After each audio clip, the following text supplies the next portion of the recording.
You know how people say you just know when something's wrong? That deep gut feeling that something is off, even if everything on the surface looks fine? I ignored mine for years.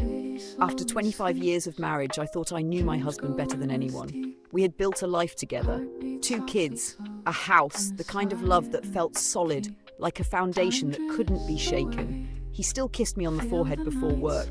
He still asked if I wanted tea at night. From the outside, nothing had changed, but inside, I had started to feel like a guest in my own marriage. Conversations felt rehearsed, like we were actors in a play we had performed too many times. I'd ask about his day, and he'd give me the same generic answers. Work was fine, nothing new. You? I told myself I was overthinking. We were just comfortable.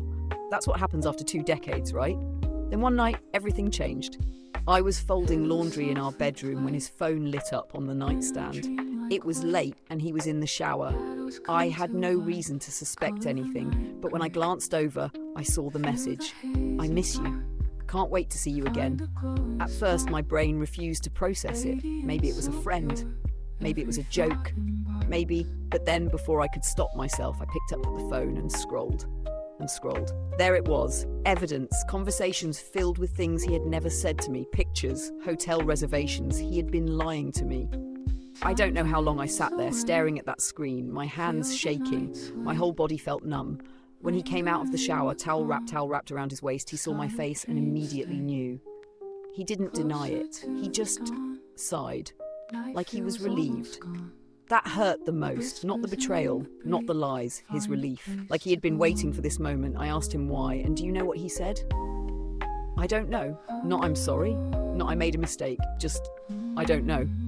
I packed a bag that night, took my car keys. I didn't know where I was going. I just had to go. I drove for hours, ending up at a cheap motel on the edge of town. I sat on the stiff bed, staring at the ugly floral wallpaper and thought, what now? For 25 years, I had been a wife, a mother, a partner. But who was I outside of that? The days that followed were a blur. He tried to call. The kids were confused. Friends whispered. Some said, maybe you can work through it. Others asked, are you sure you want to throw away 25 years? Throw away? Like it was my choice? I had choices, though. That was the terrifying part.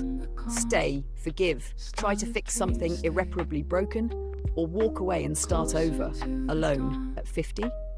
I chose myself. It wasn't easy. The first time I slept alone in an unfamiliar apartment, I cried.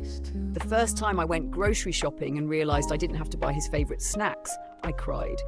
The first time I signed divorce papers, my hands shook so hard I could barely hold the pen. But little by little, something unexpected happened. I started laughing again. Not the polite, half-hearted chuckles I had gotten used to, but real, deep belly laughs. I started going out for coffee just because I wanted to, not because I needed to grab something for the house. I took a painting class. I was terrible at it, but I loved every second. I booked a solo trip to Italy, a place I had always dreamed of visiting, and when I stood in front of the Colosseum, alone but completely at peace, I realised I wasn't lost. I was free. So, here's what I learned. Sometimes we hold on to things just because they're familiar.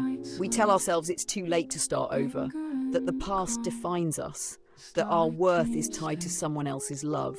But that's not true. I thought my world had ended when I saw that text message, but really that was the moment my new life began. And maybe, just maybe, it's the best thing that ever happened to me.